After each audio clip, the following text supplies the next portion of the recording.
If you would, Revelation chapter 13 this morning, and we are going through the series on eschatology.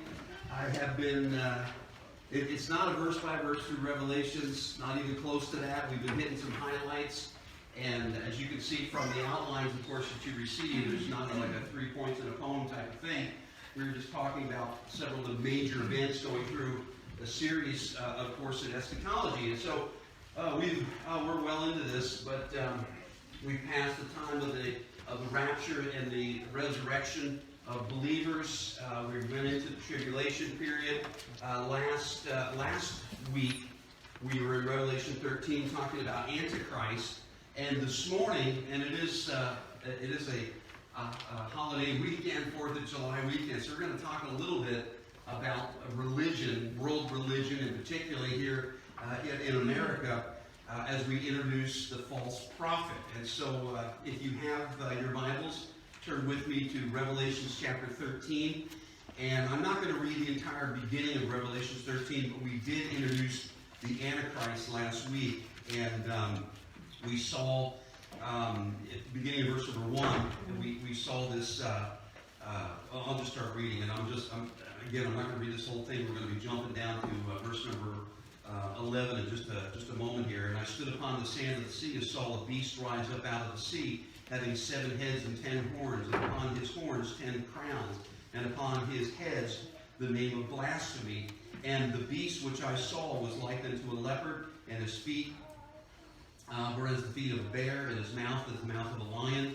And the dragon gave him power, and his seat, and his great authority. And I saw one of his heads as it were wounded to death, and this deadly wound was healed, and all the world wondered after the beast. And they worshipped the dragon, which gave power unto the beast. And they worshipped the beast, saying, Who is like unto the beast, and who is able to make war against him? Let me stop there in reference to the beast. And we talked about the Antichrist last week. That's him right here, okay? And if you would drop down to verse number 11 with me now, Revelation 13:11. And I beheld another beast coming up out of the earth, and he had 2 horns like a lamb, and he spake as a dragon, and he exercised all the power of the first beast before him, and causeth the earth and them that dwell therein to worship the first beast, whose deadly wound was healed. Now this morning we're going to talk about the false prophet, and we're going to talk about one world religion. Let's have a word of prayer. Father, we want to thank you. It's great to be in your house again this morning, and even this holiday weekend as we commemorate the birth and beginning of our nation. And we thank you, Father, for the great liberties that we have, not only as politically, but also religiously. And I pray, Father, we'll not take those things for granted, but exercise our freedom for the cause of Christ. And I just want to thank you that we can assemble together this morning, and pray that your hand of blessing would be upon us, and that you would guide us in all truth. We would give you the honor and the glory and praise, dear Father, for what you accomplish here this day. In Jesus' name, amen. Amen. All right. As we talk about the false prophet, notice the false prophet's not mentioned here. I don't know if you noticed last week as we were talking about the Antichrist. Antichrist is not the term Antichrist is not mentioned in the book of Revelation. He's called the beast. Antichrist is mentioned, of course, over, was that 1 John we were reading, and also I think it's in 2nd or 3rd John, Antichrist is mentioned.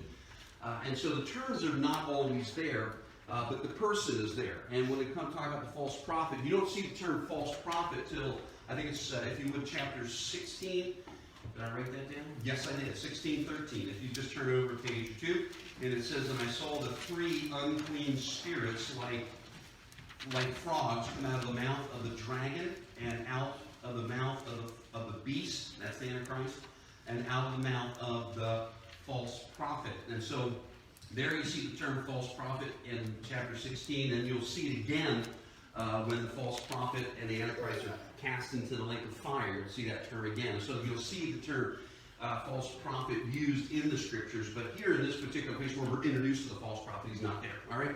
And so we're going to talk about this false prophet. I got to doodle him up here just a second here, and get him on the board here. So here in Revelation chapter 13, we are introduced to, of course, the Antichrist, and then we're also introduced to the false prophet. And here you get sad face. Now, I was really debating what to put on his head, and so I'm gonna end up putting. We'll put. Let's see here. We'll do an upside down star or something here. Oh, that's a horrible looking star. Oh man, don't take art classes from me. All right. And so we'll put the false star. Let's see. If he's red, I'll make him green. So he's got a green face. How's that look? All right. Good. Boy, that's some great artwork there. All right.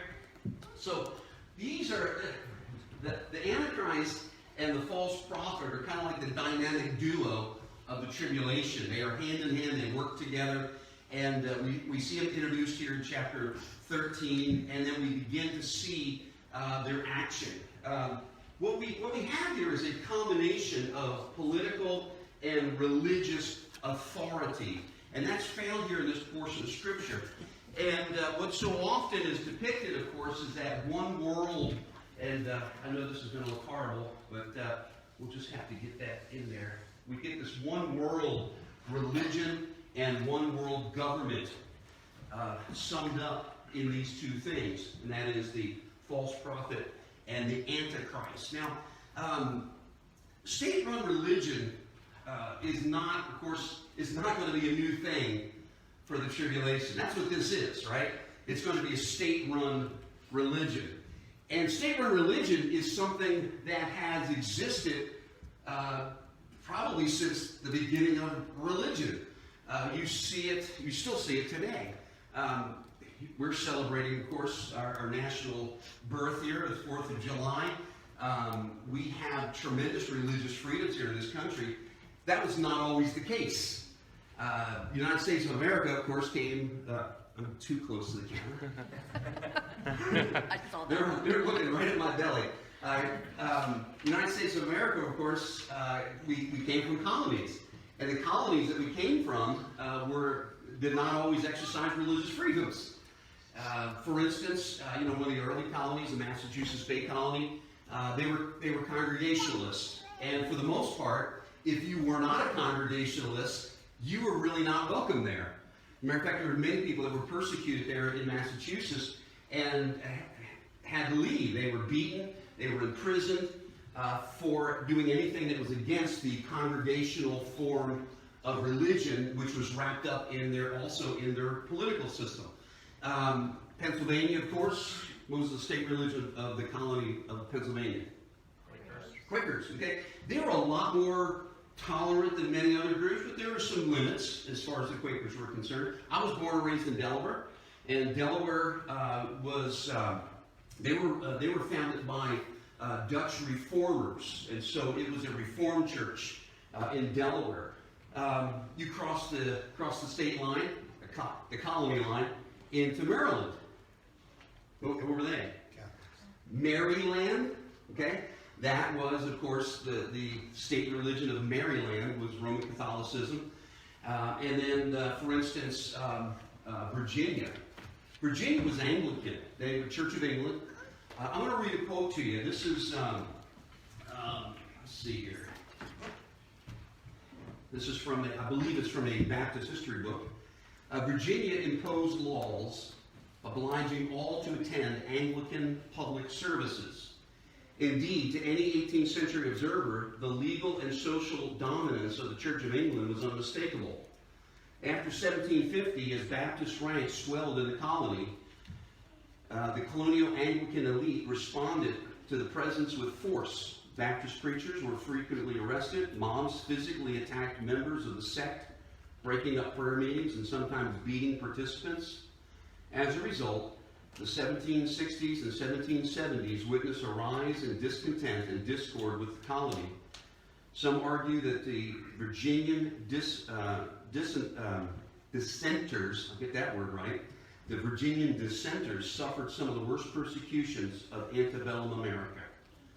Antebellum, that means prior to the war. I had to look that one up too. Okay?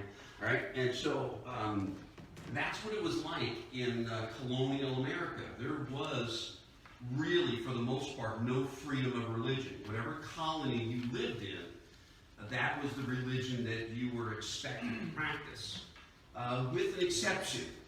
And of course, that exception was Rhode Island. And Rhode Island was the only colony with a charter which granted a freedom of religion separation of church and state. There was no state-sponsored religion in the colony, American colony of Rhode Island.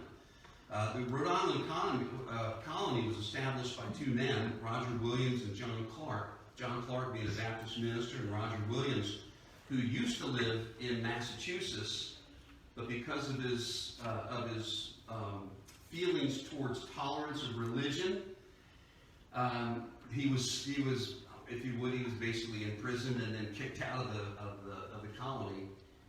Purchased that land, which is now Rhode Island, from a group of Indians, and then they went back to England, got the charter to establish a colony which had religious freedom. The first colony in the colonial America that had religious freedom, and it was a Baptist group that started that colony. And so this is what America, of course, was founded upon. We know that, of course, is part of our Constitution, protects that religious freedom. But you know, it's a rarity in the world that we live in. It truly is. America has been a great defender of not only democracy, but of religious tolerance and freedom. But that's more the exception than the rule, but it seems like. And there's a lot of different thoughts about religion, of course, across the world in reference to the politics. There is, I break it, this is myself, I just break it down into two basic categories. One we'll call secularism. And secularism, this is my definition, is a freedom from religion. Secularism is a freedom from religion. That is no religion, no religious expression in a public forum. And so, are there countries that are secular in that sense? They don't want any religion in a public forum. Are there countries like that today? Can you think of any that are like that? This is the spot where it gets fuzzy. All right, it gets real quiet. China is they are secular in that sense. They know there's religion that goes on all the time, but they do not want it expressed publicly. As a matter of fact, if you go to China, you can actually start a church in China as long as you are approved by the government. But they don't want the churches growing too big because they recognize that large crowds are dangerous to the politic over there. So they keep the crowds low. Underground churches, of course, exist there, but they don't want the religion expressed in a public format. And that's a good observation of that. They're communistic, but they also have this idea of wanting to keep the religious kind of like down low as far as they can keep it. Okay, a lot of Western Europe is secular. A lot of that sprang after, like for instance, the French Revolution, and those periods of time going into the early 1800s, it began to grow and grow, and it's even worse today, where there is religion there, but think about it this way: your religion is fine, but just keep it to yourself. And there's a strong desire, not just by the government, but a strong desire of society itself to keep your religion to yourself personally and not to express it in a public way. And so the secularism is a growing part of many. That's kind of more of like a humanistic type of approach. And so if you keep your religion to yourself, then you're fine. Now that's a problem for us, because if you're, I guess the term that would be used would be evangelicals. We evangelize, right? If you're evangelical in your belief system, it's kind of difficult to live in a humanistically secular country that says you're fine the way you are, just keep it to yourself. Well, keeping it to ourselves goes right against our belief system. And so secularism is certainly on the rise across the world today. But what we have here is not really a secularism. It's not a secular humanism. It's more, and this is the second term that I want to throw out there, it's more of a sectarianism. Now sectarianism, again, this is my definition. no freedom from the state religion. No freedom from the state religion. And that is that there is a defined religion. It's sectarian. In other words, this is our sect. This is what our belief system is. And you have to have that. This is your system. And so that's what's going to exist here. And does it exist in this world today? I was just reading some stuff just the other day. I was reading an article about North Korea. North Korea, of course, run by Kim Jong-un. That is, in and of it, although they're communistic in their philosophy, they are not atheistic in that sense because they believe that Kim Jong-un is divine. And so what you have in North Korea is for the term here, is like a one world government and a one world religion blended together. There's no defining line, there's no definition of one or the other, it's all together. Kim Jong-un runs the government, he's also the divine leader of the government. And so here you have that personification of this one world government, one world religion that is going to exist here. I was just reading the article the other day, the largest standing army in the world today is North Korea. Now, China has the largest military, like 2.whatever million, I just read the numbers, 2.3 million, I think, as far as their military goes. But North Korea has the largest standing army. They're conscripted right into it as in a young age. They have to serve, I believe it's 10 years. And so they have a large military, but army-wise, they have over a million that could march at any time. Okay, it's an amazing number of folks. Now, I think half of them are starved. They hardly have any clothes, and they're probably all sick and tired of it. But that is the largest army in the world. Are there other countries in the world that have a sectarian approach to religion? Can you name any? Sectarian approach to religion. In other words, this is the sect, this is what we believe, and this is what everybody's got to believe. I just got to remind you, this isn't new. Okay, this has been going on a long time. Roman Catholicism, that was sectarian. Anytime the Roman Catholics had control of the country, you had to be Catholic. Okay, and that went on for a long, long, long time, Brother David. You got England, which is Anglican. You do, and I will agree with you in somewhat with that. It is a state-run religion, but it's not mandatory. As a matter of fact, you go over there in the Church of England, and of course, visiting up with John and Chris, Church of Scotland, which is more Presbyterian than the Anglican, would be what we call Episcopal. Okay, it's not mandatory. Now, I think what is mandatory is, did you guys have to pay taxes that went to the Anglican Church? No, they didn't have that. It wasn't mandatory to pay taxes? Okay. Because a lot of times, state-run religions, they're funded through the population, okay? So it is sectarian, but it's not a mandatory thing. Chris, you have your hand up? Like Saudi Arabia. Like Saudi Arabia. And so you have Islam. And so, now, Saudi Arabia, they don't mind other churches being there, but you can't evangelize. And so actually, I'm just saying, okay, if I went over there, let's say I was a contractor, and I went over there to, you guys inductos over there too, right?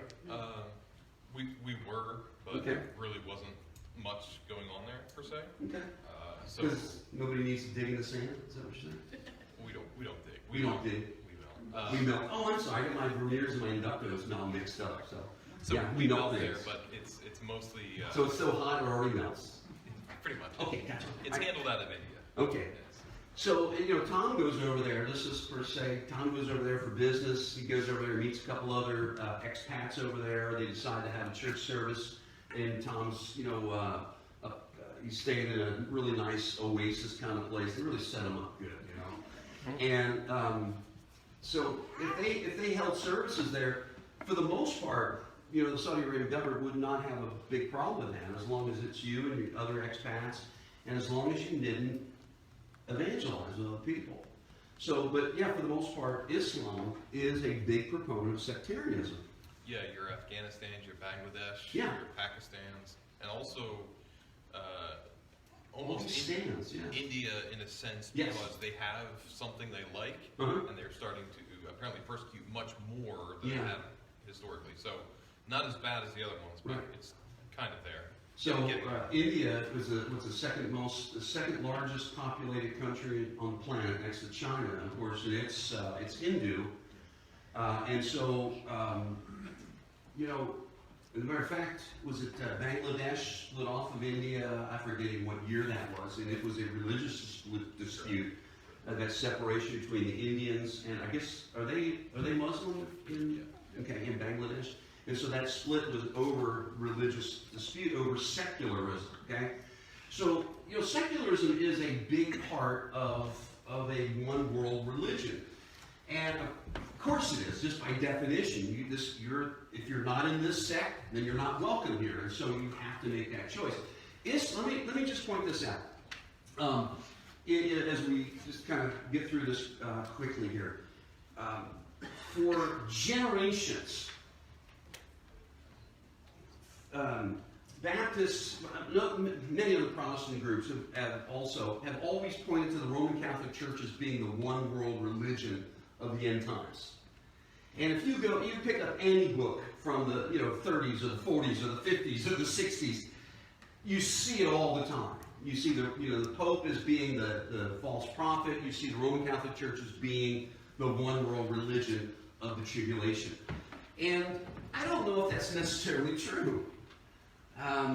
What is the quickest, the fastest growing religion in the world today?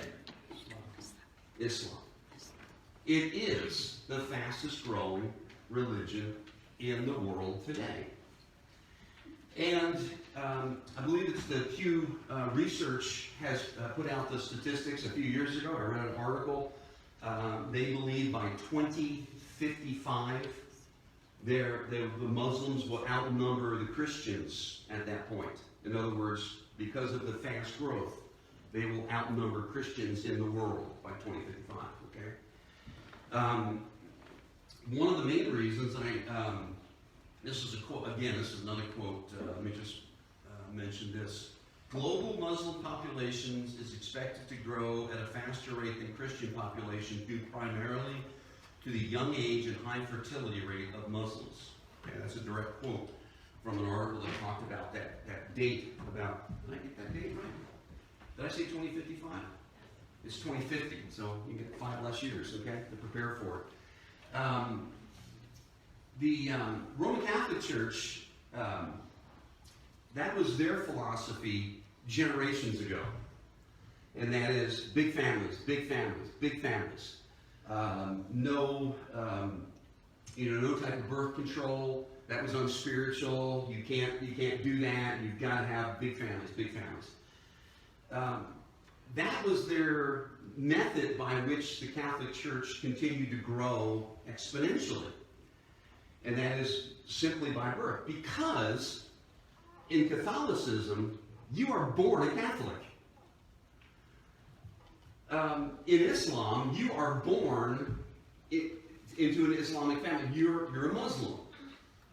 Now let me ask you, in true Bible-believing families, are your children automatically born into the family of God? Are they in a position to have a relationship with God where they're saved or part of that? You see, that's both Catholicism and Islam have the same mentality. And that is you're born into that relationship with God. And so the Catholics did that for years. And I don't know about you growing up, but we always heard that stuff about Catholic families are always home with all the kids and things like that. And you think, well, that's just the way that it was. Well, that was actually encouraged for that purpose. Islam is doing exactly the same thing. And they with this idea of overpopulating the world in order to have not only the advantage of being the largest religion in the world, but in Islam there is no separation between government and religion. Just like the Catholic Church was for basically a millennia, from about 500 to about 1500. That's exactly their philosophy. They took the world over simply by mere population and by pressure. So, one of the characteristics of the tribulation period is this rise of this type of secularism, a global, state-sponsored, state-mandated religion. And the leaders that are going to be in this period of time, there's not going to be really a line between religion and politics. It's just going to be together. It's very similar to what you see in North Korea, with a little bit of tinge of what you see, for instance, in Iran. Now, if you went to Iran today, they have a constitutional government. They hold elections, they vote, and they have a president. But what also do they have in Iran? Anybody know what they call their religious leader? Ayatollah? Well, that's a family name, or I guess a position name, but he's called the Supreme Leader, but you're exactly right, okay? Like Ayatollah Khomeini, you remember that from back in late 70s, early 80s, and Ronald Reagan and all that kind of stuff. Well, let's start with Jimmy Carter. No, let's not start with Jimmy Carter. All right, so anyway, so you have a president, but you also have the Supreme Leader. And you have that, in Iran, you actually have that combination of politics and religion blended together to form a government.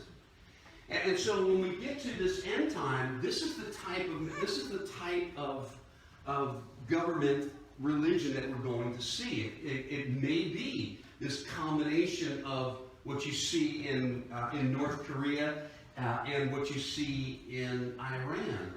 Oh man, what an axis of evil that we have here. Just kind of combined together to provide an atmosphere where this worldview is going to come into play. Let's go. If you're at Revelation 13, and so we see this Antichrist, and then we see this another beast, as is mentioned in verse 11, coming up.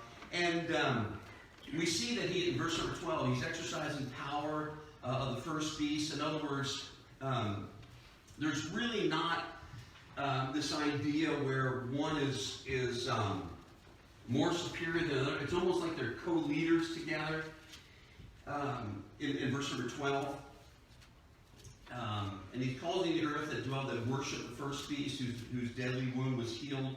And he does great wonders, so that he maketh fire come down from heaven on the earth in the sight of man, and deceive them that dwell on the earth. And we talked a little bit about the Antichrist last week with his wonders and his lying signs and lying wonders. And he deceived them that dwell on the earth by the means of those miracles which he had power to do in the sight of the beast, saying to them that dwell on the earth that they should make an image to the beast which had the wound by a sword and did live. Now, I want to talk just a little bit about what this world religious leader is going to do. The first thing that we see here is this desire that people worship the beast. And so what we have here is a state-sponsored, mandated reverence towards this leader. Now, if you, for instance, if you go to North Korea, never been there myself. If you go to North Korea, you'll see these gigantic statues of I don't know if they have the big ones of Kim Jong-un yet, but they got his dad, Kim Jong-il, and then the great grandpa, I can't remember his name. But if you've ever seen any of the pictures, what you see is literally people going up to these statues in large groups and bowing down before the statues and laying down flowers. And it's come on, it's worship is what it is. They worship their leaders as deities. And this is the kind of environment that's going to be during the tribulation period, and that is a worship of a political figure, and it's of course going to be driven by this spiritual leader, this false teacher. So they're going to bow down, they're going to worship him. I was reading verse number 14 the other day, and it's talking about this image. And, my first thought was about, like, the statues there in North Korea, or, other images that you may be familiar with, like, Buddha and such as that, people bowing down to them. And then I was thinking to myself, does there, there's a lot of things in the book of Revelation which is, really subject to, is this the way it's going to be, or is it going to be something, a little more different than I'll say it this way. I've read a lot of books, seen a lot of stuff, and I know this, that everybody has an opinion about what the end times are going to be like, and I don't think anybody's got the whole thing nailed down, okay? And so, I don't think it's too far out the fetch to say that this image of the beast is going to be something that everybody's going to participate in. That's what the desire is. So does that mean there's going to be just like one statue somewhere where you got to make a pilgrimage to it? Or is it possible that everybody has their own image of the beast? And I was thinking about that, and I'm thinking to myself, now, if this is my spiritual imagination now, all right? And I know down if I go into my kitchen and I say something like, Alexa, put coffee on the grocery list. And Alexa says, coffee is on the grocery list. And I think to myself, that's just wonderful. Anybody's Alexa's going off? Oh, I need to say, hey, Google! No way. Oh, Buzz is covering this. Okay. So, and I'm thinking to myself, is there some way that a one world government and one world religion can get things into everybody's thinking? Is there some way that a one world government, one world religion can get something into everybody's life that can control them? And since we started this, I've always said we are not in the end times. This is not the mark of the beast. These things are going to happen in the future. This is not us. This Revelation 13 is not us, okay? But I do believe that the world is heading that direction and getting things in place so that they're already ready for when the end times do arrive. And so is it possible that through the Antichrist and the false prophet that they can put together some type of image of the beast which could be in everyone's life, which could give them control, that you would bow down to, maybe not burn incense to or light candles to, but it becomes a central part of your life. And it may be the technology part of it, which brings us into this type of relationship, where the Antichrist now has the power to control everything, to control things like movement and activity. I mean, there's not too many places I go without carrying this thing around with me. And Google knows everywhere I've been, everywhere I go. Now they want to put an app on here so they know everybody I've been around, in case you've been sick, okay? And so, the technology is there. All we have to do is put this in a different format, make it a different image, and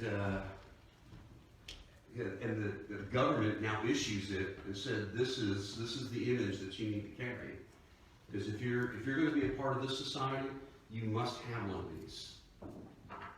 And we bow down and worship the beast. And we take that. And so we see that there's this image. We also see That's verse number 13, 14.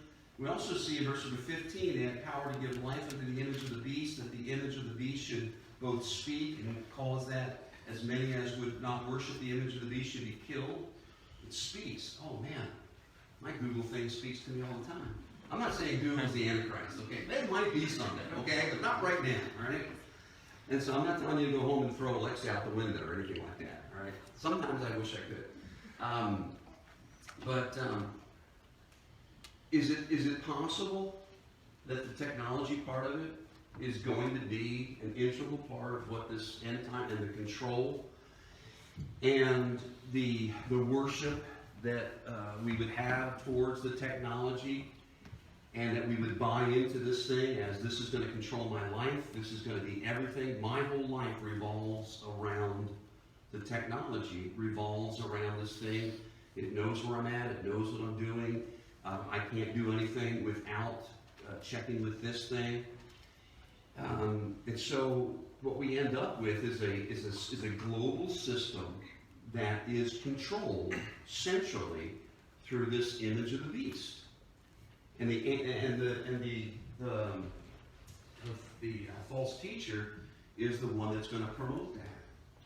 So maybe the false teacher just has a good technology degree somewhere, and that's what he's pushing towards. Now, this is my own spiritual imagination here. Okay, I'm no prophet, no son of a prophet, and I'm just presenting this out as a possibility, because when we view the end times, we often have this tendency of viewing it based on things that we've been reading for years and years and years.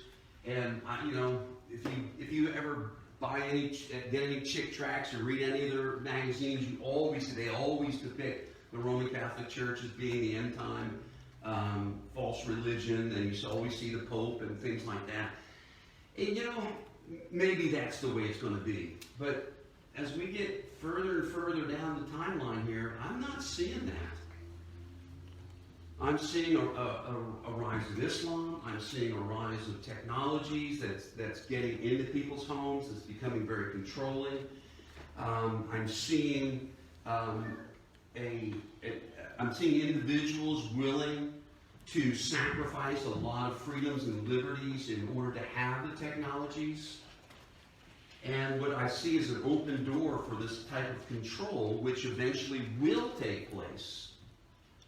And the last thing that we see the Antichrist doing, in verse number 16, and he calls all, it says,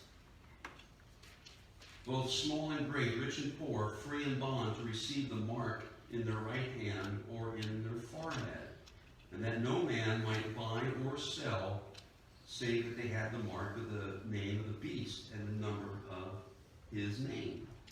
And so what we see here, and of course you go on to the next page, you see what the number is, and so maybe that's something we'll talk a little bit about next week, but we see this receiving of the mark of the beast. The right hand, the forehead, a lot has been talked about with, like barcodes, or chips or things like that. Could you imagine? I mean, the technology already exists. And one of the things that the Antichrist and of course these verses I'm just reading, this is although the Antichrist is in control, this is the false prophet, who is implementing all these things here. He's the one who is putting all this stuff into place. And that is controlling the commerce, controlling buying and selling. How many of you use technology in reference in order to buy things? Yeah. You scan our, blip, or you go to Amazon.com. Boom, one button purchase. It's all in there already. Hit the button, it's there next Tuesday. So is the rapture. All right, you hit the button, it's there. All right, and next to the drones will be dropping off. We are so used to that, and the technology is there, and we use it all the time, and we use it out of convenience. In this period of time, it's going to be mandatory. So if you don't buy into the system, if you refuse the image of the beast, And I'm just using this as an illustration because the Antichrist is going to say, all right, everybody gets one of these. It's a state one. It's got all the apps and software that you need on it. It's going to, I don't know, it's going to have a picture of the Antichrist on the front there because he was wounded and then he still liveth. Maybe he's got like a big neck thing in his neck there and his head's kind of hanging this way. And so that's what's on the front. And that, I don't know, maybe it's really small, and the thing that you put in your right hand or in your forehead is more like a magnetic thing. And so when you can't go out of the house unless you stick it to you, okay? And everywhere you go, it bleeps and it records all wherever you've been, every person that you've been to. If you're over there, you're over there talking to somebody who is, a known dissident, because they're. This guy, he met one of the 144,000, got saved, and now the government knows it. And everybody that's around him, all of a sudden, his little blip shows up on your phone, and they're going to come to your house. Sister Fed, they're coming to your house and say, you were at so-and-so's house on Tuesday at 3 o'clock, and you stayed there till 3:15. Why were you there? You're going to have to answer for that. And if you go out of the house and you don't have your little thing stuck to your right hand or your forehead, they're going to say, well, you can't go anywhere, you can't do anything. The police are going to be there. Where's your image? Where's your image? Oh, I left it at home. Then let's go down to the precinct. Let's talk about why you're not carrying this with you. See, when I just play these things through my head, it just makes so much sense to me. Because there has to be control. Now, one world religion, one world government is it comes down to a matter of control. And the Antichrist and the false prophet are going to control everything and everybody. We've talked about this many times. There are folks that are going to get saved during the tribulation. They are not going to take the thing. They're not, when the government comes around and issues the little whatever, the image of the beast, they're not going to take it. If they're made to take it, it's going to go in the junk drawer in the kitchen, okay? Right next to the bottle openers and the masher, the potato masher, right next to that, and it's going to stay there.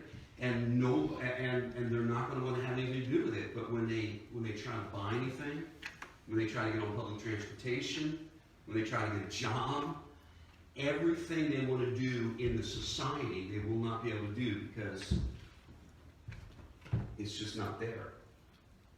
And that's how the Antichrist and the false prophet. The false prophet is the one who's going to promote all this technology, right? That's how they're going to control everything. Now, let me say this again. We are not in those end times. I am not saying throw your technology out, okay? I do extend the warning, and I must extend it to myself. We do have a tendency of putting ourselves at risk of giving up a lot of personal information and a lot of personal freedoms in order to have the technology. I mean, let's just face that. That's those two things. They kind of go hand in hand there. But we're not in those end times yet. What I see, personally, this is what I see. I see a framework being developed. And I see the world working towards that direction. So that when this time comes, all what is necessary for this to take place is already available. So the Antichrist, when he comes to power, pulls in the false prophet and said, this stuff we've been talking about, let's do it. And it's there. One world religion, one world government, that will be the nature of the end times. And so, I'm so thankful, my brother and sister in Christ, I'm so thankful that we are not going to be there for it. And I just want to encourage you. There's a lot of folks that you know right now that are in danger of being brought right into this unless you do something about it. Father, I just want to thank you. It's been great to be in Sunday school this morning. And I pray, Lord, that you now bless the time we'll spend in your word today, the preaching of your word. And I just want to thank you for your wonderful grace. It's more than